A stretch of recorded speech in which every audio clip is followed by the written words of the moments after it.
America के रक्षा विभाग से जुड़े एक विस्तृत अध्ययन और खुफिया आकलन ने ऑपरेशन सिंदूर को लेकर जो तस्वीर पेश की है वो भारत के लिए बेहद गंभीर और आंखें खोल देने वाली है। इस रिपोर्ट में साफ कहा गया है कि ऑपरेशन सिंदूर के दौरान पाकिस्तान अकेला नहीं था, बल्कि उसे चीन का परोक्ष, योजनाबद्ध और निर्णायक समर्थन मिला हुआ था। अमेरिकी दस्तावेजों के अनुसार चीन ने सिर्फ पर्दे के पीछे खड़े होकर तमाशा नहीं देखा, बल्कि उसने इंटेलिजेंस सपोर्ट, साइबर गतिविधियों, इंफॉर्मेशन वॉरफेयर और कूटनीतिक चालों के जरिए पाकिस्तान की खुलकर मदद की।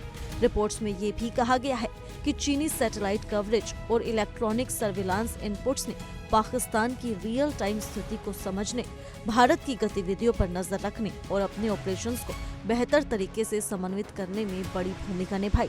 यानी जमीन पर भले ही पाकिस्तान दिख रहा था, लेकिन उसकी आंखें, कान और रणनीतिक दिमाग काफी हद तक बीजिंग के कंट्रोल में था। एक रिपोर्ट्स के अनुसार अमेरिकी दस्तावेजों के हवालों से अपनी रिपोर्ट्स में दावा किया गया है कि अब बीजिंग और इस्लामाबाद भारत पर दबाव बनाने के लिए एक साझा और संयोजित ग्रे जोन स्ट्रेटेजी पर काम कर रही हैं। ये ऐसी रणनीति है जिसमें खुला युद्ध छेड़े बिना ही दुश्मन को हर स्तर पर उलझाया जाता है। इसमें सैन्य दबाव, सूचना युद्ध, साइबर हमले, कूटनीतिक चालबाजी और अंतर्राष्ट्रीय मंचों पर नैरेटिव बनाने जैसे हथकंडे शामिल होते हैं। अमेरिकी अधिकारियों का मानना है कि ऑपरेशन सिंदूर इस नई रणनीति का एक तरह से ट्रायल रन था। इस पूरे घटनाक्रम में पाकिस्तान ने सामने से काइनेटिक और प्रॉक्सी गतिविधियों को अंजाम दिया, जबकि चीन पीछे रहकर युद्ध के माहौल को अपने हिसाब से मोड़ने में जुटा रहा। रिपोर्ट्स के मुताबिक चीनी सैटेलाइट्स और इलेक्ट्रॉनिक सर्विलांस ने पाकिस्तान को टारगेटिंग, ऑपरेशनल कोऑर्डिनेशन और स्थिति की समझ में बड़ा फायदा पहुंचाया, और ये सब बिना पीपुल्स लिबरेशन आर्मी की प्रत्यक्ष मौजूदगी के किया गया। इससे चीन और सीधे टकराव में आए बिना भारत पर असर डालने का पूरा मौका मिल गया। अमेरिकी आकलन ये भी बताता है कि चीन ने ये पूरी रणनीति जानबूझकर इस तरह डिजाइन की थी ताकि जरूरत पड़ने पर वो अपनी सीधी भूमिका से आसानी से इनकार कर सके।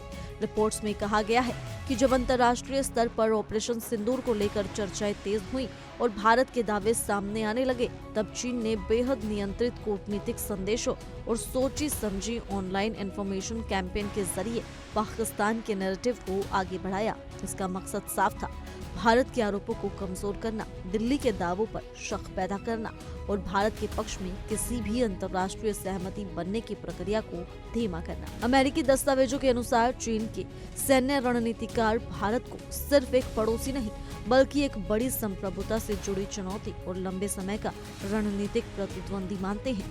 भले ही फिलहाल बीजिंग का मुख्य ध्यान अमेरिका और ताइवान से जुड़े मोर्चों पर क्यों न केंद्रित हो। रिपोर्ट्स में ये भी कहा गया है कि चीन भविष्य में भारत को एक कंटेनमेंट टारगेट के तौर पर देख रहा है। खास तौर पर हिमालयी सीमा और हिंद महासागर क्षेत्र में चीन भारत के बढ़ते रणनीतिक प्रभाव और वैश्विक भूमिका को सीमित करना चाहता है। इस पूरी रणनीति में सूचना युद्ध, समुद्री मौजूदगी, क्षेत्रीय साझेदारियों और अप्रत्यक्ष दबाव के हथकंडों को बेहद अहम माना गया है। इसी संदर्भ में पाकिस्तान चीन के लिए एक बेहद उपयोगी मोहरे की तरह उभर कर सामने आया है। अमेरिकी खुफिया सूत्रों का मानना है कि इस्लामाबाद बीजिंग के लिए एक तरह का प्रेशर वॉल्व है, जिसका इस्तेमाल भारत को लगातार रणनीतिक रूप से व्यस्त रखने, भारत अमेरिका रक्षा सहयोग की रफ्तार को कम करने और कम लागत पर हाइब्रिड वॉरफेयर मॉडल्स को आजमाने के लिए किया जाता है।